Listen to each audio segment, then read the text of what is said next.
E aí pessoal, beleza? Daniel Queixal aqui, Senior Software Engineer, atualmente estou trabalhando no Wellhub e hoje vamos falar um pouquinho aqui sobre System Design, né? Como é que eu tenho praticado. Eu digo que o System Design fica bem presente quando você atinge ali Pleno, Senior, você vai começar a ser responsável por fazer o design das features em alto nível para implementar, não é mais sobre apenas código. O segundo jeito foi estudando formalmente, né? Um recurso que me ajudou bastante, eu não sou patrocinado por eles. O nome dele é o Grokking Modern System Design Interview for Engineers and Managers. Qual que é o principal que é legal para você ter sobre esse curso? Ele te introduz a conceitos que eles chamam de building blocks. São basicamente os componentes que você pode usar no seu system design, como se fossem Legos, né? O ideal é você fazer primeiro uma visão geral e aí depois você vai praticando cada cenário ali. Agora, o que o entrevistador procura avaliar quando ele vê você fazendo seu system design? E ele não espera que você vai fazer a solução real que está em produção hoje dessa empresa, até porque, se você pensar bem, são vários engenheiros que fizeram num tempo muito maior do que os 30, 45 minutos. O principal que ele quer saber é um pouco das suas hard skills e um pouco das suas soft skills em alto nível. Primeiro, quando a gente vai evoluindo como engenheiro de software, você acaba criando familiaridade com algumas áreas mais do que outras, porque você trabalha mais com um ponto ou outro. Um desenvolvedor web, ele pode estar muito mais familiarizado a componentes que aumentem a escala da solução num ambiente web. Então, por exemplo, ele pode saber muito mais profundamente sobre CDN, sobre DNS. Na parte de soft skills, eles vão ver como você se comunica e como é que você lida ali com problemas ambíguos, porque quanto mais maior o seu cargo, mais ambiguidade e menos definição você vai ter. Não vai ter aquela receitinha de bolo do tipo, ó, implementa um endpoint para mim com tal contrato e eu espero que eu mande isso e receba isso. Claro, o entrevistador também vai ver a eficácia e a eficiência da sua solução. Então, quão aderente ela está aos requisitos funcionais e não funcionais, ou seja, o quão escalável ela é, o quão resiliente ela é. Se você fez algum tipo de over-engineering, e para finalizar, você também vai ser avaliado nos trade-offs que você está fazendo. Então, por que você escolheu um banco relacional ao invés de um NoSQL? Vamos pegar aqui um exemplo de System Design. A primeira coisa que você vai fazer é você entender o que você está enfrentando. Então, pergunta, entenda o que são os requisitos funcionais e não funcionais. Vou colocar aqui, no caso do Twitter, vou delimitar um escopo que as pessoas, os usuários, eles esperam que nesse sistema ele consiga seguir um usuário, postar um tweet que vai conter texto, imagem, vídeo, que pode conter, né? As pessoas vão querer também visualizar o feed delas e é uma aplicação internacional. Isso aqui já indica alguns quesitos na hora dos componentes que a gente vai escolher. Mas antes de falar de componentes que a gente vai utilizar, a gente precisa de saber quais são os requisitos não funcionais. Nesse caso aqui, e é o que geralmente é esperado, é que a gente vai fazer um sistema em alta escala. Então você pode pensar ali em MikTeX, milhões de usuários, várias transações por segundo. Segundo requisito, isso provavelmente vai ser uma observação sua, tá? Mas a gente sabe que o Twitter ele tem muito mais leitura do que escrita. As pessoas quando postam tweets, comparado com a quantidade de visualizações, é muito desproporcional. Por exemplo, uma pessoa famosa aqui no Brasil que tem 50 milhões de seguidores posta um tweet. Então, seria um tweet, uma criação para 50 milhões de visualizações potenciais. Isso vai influenciar a escolha de banco de dados, etc. A gente pode também considerar ali que, dependendo do cenário, a consistência eventual pode ser aceitável. Se os seguidores ali que estão vendo um tweet vê uma mensagem, um delay ali de 5 segundos, 3 segundos com relação a outro usuário, pode não ser tão crítico. Às vezes um like que demorou um pouquinho mais, apareceu 1000 likes para uma pessoa e para outra 1001, e depois quando ele atualiza a página vem o número certo, não é o fim do mundo, né? Mas isso é um escopo aqui que você e o seu entrevistador vai delimitando, tá bom? Por fim, entra a parte dos building blocks. A gente pode traduzir aqui componentes para abstrair. Como esse sistema ele vai ter uma versão web e um aplicativo, quando é web, geralmente a gente precisa ali de um DNS, por ser uma aplicação internacional. Um CDN pode ser muito interessante para redistribuir ali os recursos nas diversas regiões geográficas. No back-end, pontos de entrada, é bem importante a gente considerar um WAF, que é um firewall ali com várias proteções contra várias vulnerabilidades e ataques. Quando a gente for postar um tweet, vai ter imagens e vídeos. Isso já dá um indício que a gente vai precisar de um Object Storage, tipo S3. Para rotear as nossas requisições, um clássicozinho para fazer os endpoints, um API Gateway. E quando a gente chegar nas aplicações, eu tendo a optar mais pela parte de microserviço, mas lembrando que vem muito a caso a caso. Então a gente vai precisar de um Elastic Load Balancer para distribuir cargas horizontalmente entre as instâncias e um Auto Scaling Group contendo EC2 para fazer a escala vertical. Os bancos de dados, a gente tem algumas opções aqui. Pode usar um banco de dados grafo, porque por ser uma rede social, pode ser mais interessante você trabalhar ali os relacionamentos com o banco de dados grafos. Ele já é pensado em dados que tem muitas relações. Uma linha base ali que você pode partir. Quando tem muitos joins, às vezes os bancos grafos vão ser mais interessantes. Mas aqui entra uma coisa, tá? Que eu já tenho em mente, dado a minha experiência e os meus estudos. Eu não domino muito banco de dados grafos, sei dele conceitualmente. Se eu quiser trazer para uma entrevista, eu vou precisar de saber me defender caso o entrevistador pergunte detalhes de implementação. Então, eu provavelmente não vou seguir por esse caminho. Outro tipo de banco de dados é o NoSQL, e ele vai ser bem interessante, porque para escalar ele é bem mais fácil, apesar da gente abrir um pouquinho a mão de consistência, né? E também o banco relacional, que a gente pode voltar a querer cobrar mais consistência. Com isso a gente já pode começar a fazer o design, dado que eu já sei quais componentes que eu vou fazer. Vou começar aqui desenhando eles e daqui a pouco a gente já volta, tá? Vale falar também que é importante você tentar usar ali tecnologias reais que você já tenha usado ou estudado mais a fundo, para não ficar muito conceitual, né, o seu design. Até para mostrar que você consegue ali fazer uma implementação, um design mais realista. O ponto de entrada aqui do back-end, então, já falei que era o WAF, aí entra o API Gateway e começam os desenhos das nossas aplicações. Quando eu chego nessa parte, é sempre importante a gente tentar fazer como se fosse um Domain Driven Design, ou seja, você vai definir ali o seu microserviço de acordo com as entidades de negócio. Então, se eu ver aqui no nosso sistema, a gente tem entidade de usuário, tweet e também, embora não seja uma tabela, um banco, né, tem a questão do feed. Eu vou começar criando um microserviço para cada um e conforme a gente for avançando, um user service, um tweet service e um feed service. Aqui já é importante eu começar a explicar um pouquinho, né, do que eu estou pensando. Por que eu não optei por deixar o feed dentro do tweet service? Eu poderia fazer toda vez que as aplicações fossem abrir o feed do usuário, fazer um get tweets, passar ali pelo ID dos seguidores e aí ele monta na hora. Mas quando a gente está falando de uma aplicação de alta escala, pode ser muito custoso para o banco de dados fazer isso. Até para aplicação. Lembra daquele caso que eu falei de um usuário que tem milhões de seguidores? Então é muito complexo. Por isso eu vou criar aqui um novo serviço que daqui a pouco eu vou me aprofundar sobre como eu vou lidar com isso, tá? Feita essa camada de aplicações, né, os domínios, eu começo a conversar sobre os bancos de dados.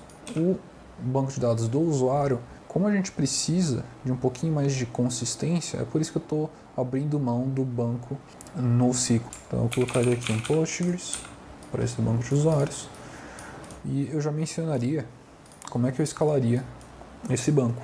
Tem várias estratégias, né? A gente pode usar sharding, pode tentar replicar o banco entre leader e follower e multi-leader. Para a solução ficar mais simples e como a gente tem menos escritas, né? Criação de usuário comparado com a leitura, que um tweet pode querer pegar informações sobre um usuário, o perfil, etc. Pode ser muito interessante a gente ter ali a parte de leitura muito mais escalável do que escrita. Então, inicialmente eu adotaria uma estratégia aqui de leader-follower. É como se você tivesse uma instância de banco de dados que vai ser responsável por escrever os registros e depois ela replica para todos os seguidores dela. Caso esse líder venha a ter algum tipo de falha, tudo mais, você pode eleger outro líder. Legal, gente. E com isso a gente já fecha o User Service. No caso do Tweet Service, eu optaria por um banco de dados NoSQL, e aqui a gente pode pensar em duas coisas, tá? Primeiro, o banco de dados NoSQL, colocaria aqui um banco, por exemplo, um DynamoDB, porque assim a gente consegue ter uma escala na leitura muito mais forte e acaba sendo mais simples de você escalar ele, né, horizontal e verticalmente. Qual que é o detalhe aqui?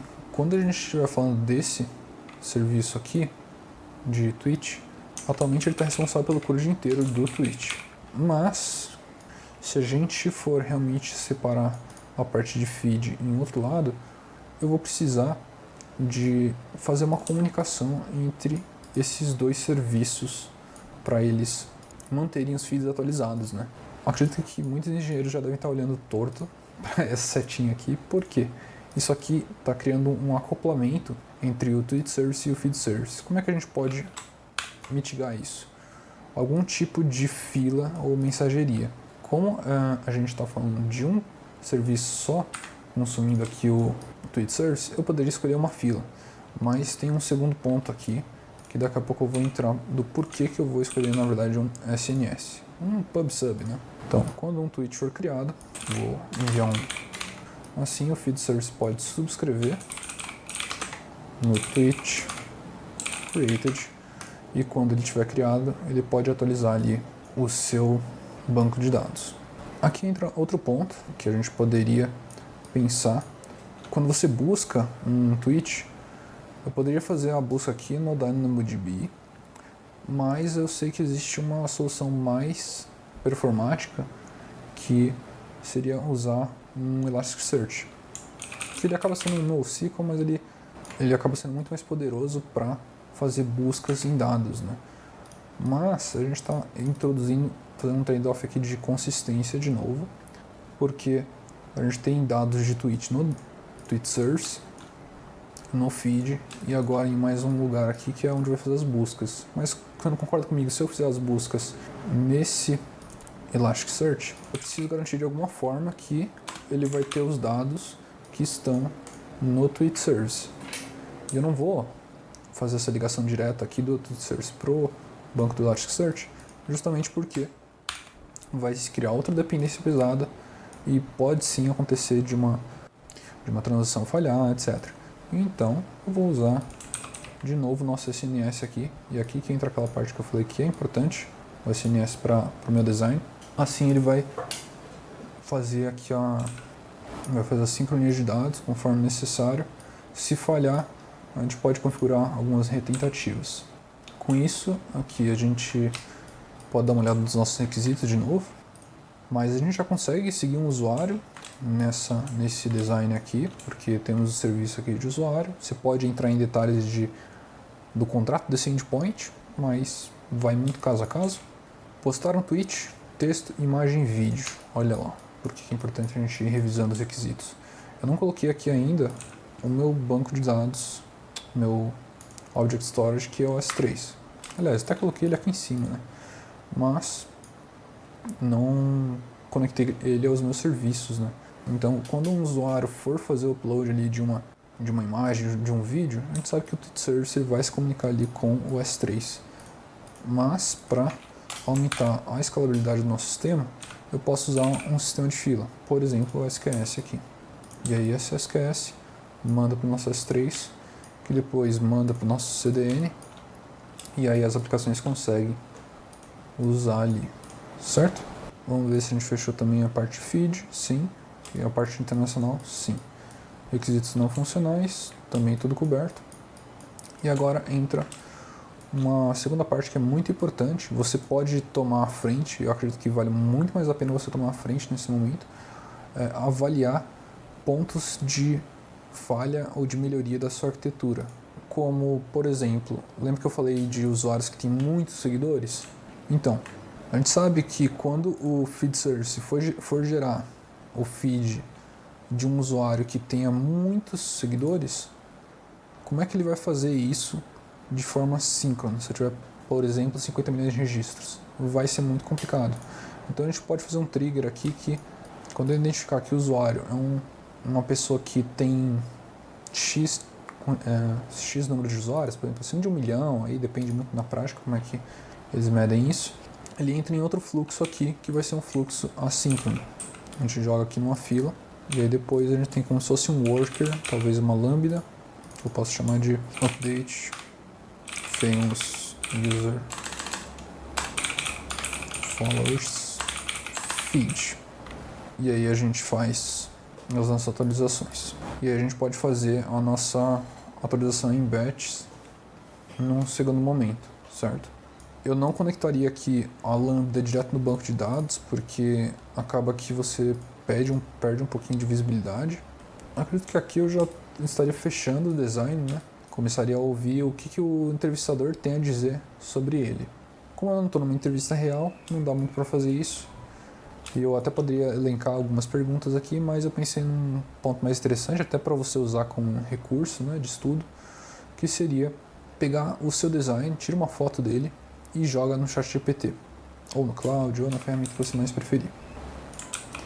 E eu vou dar o contexto aqui para ele, falando lá que a gente está sendo entrevistado, estou fazendo uma entrevista de System Design, e eu espero que ele faça 2 perguntas aqui sobre pontos de falha e melhoria no design que eu fiz aqui, que é do Twitter. Coloquei os requisitos funcionais, não funcionais, e reforcei aqui o contexto para ele. Vamos ver o que ele me manda. Primeira pergunta. Como o sistema lida com gargalos na entrega de atualizações de feed? Considerando que o feed é altamente dependente da propagação dos eventos SNS e atualizações do Dynamo, quais seriam os impactos de um atraso de entrega de mensagem? Como você mitigaria o problema para garantir que os usuários recebam um feed atualizado rapidamente? Legal. Para garantir isso, eu configuraria aqui, por exemplo, sistemas ali de DLQ e escalonamento na nossa SNS. E você pode aqui vir e responder isso para ele. Você vai ver que ele vai dar uma resposta, às vezes que vai até acabar te ensinando mais. Então vamos lá. E ele me responde aqui: ótima abordagem, o escalamento da SNS nos outros serviços ajuda a lidar com picos de carga, DLQ, podemos evitar. Aqui estão as considerações adicionais, e olha só, aqui eu já começo a aprender até uns pontos que podem ser interessantes para mim. Ó, ele fala sobre sharding, particionamento, do feed service. Por que eu não levantei essa hipótese aqui para a gente explorar, né? Isso aí vai se levar em consideração quando a gente vai numa entrevista. Às vezes eu acabei sendo muito superficial aqui. As DLQs eu mencionei, um processamento e cache inteligente, né? Como é que a gente cita alguns mecanismos de cache para melhorar ali ainda mais a leitura, porque eu usei aqui basicamente os bancos Dynamo e não um Redis, por exemplo, que é um banco em memória. E a outra pergunta: quais são os trade-offs de escolher armazenar tweets no DynamoDB e indexá-los no Elasticsearch? Eu vou resumir aqui. O principal é que quando a gente coloca no Elasticsearch, a gente sacrifica um pouquinho a consistência, porque a gente vai ter mais de uma fonte de dados. Então, quando o usuário fizer uma pesquisa de um tweet, pode ser que ele ainda não tenha sido replicado por Elasticsearch e já esteja no Dynamo. Concluindo, gente, pode ser muito legal para você, até para mim aqui, mostrei para vocês ao vivo que eu tenho uns pontos para estudar, né? E acaba sendo bem legal para vocês hoje em dia que a gente tem essa IA para simular como se a gente tivesse entrevistas. Espero que vocês tenham gostado. Eu vou deixar mais alguns recursos na descrição para vocês se aprofundarem, beleza? Até mais.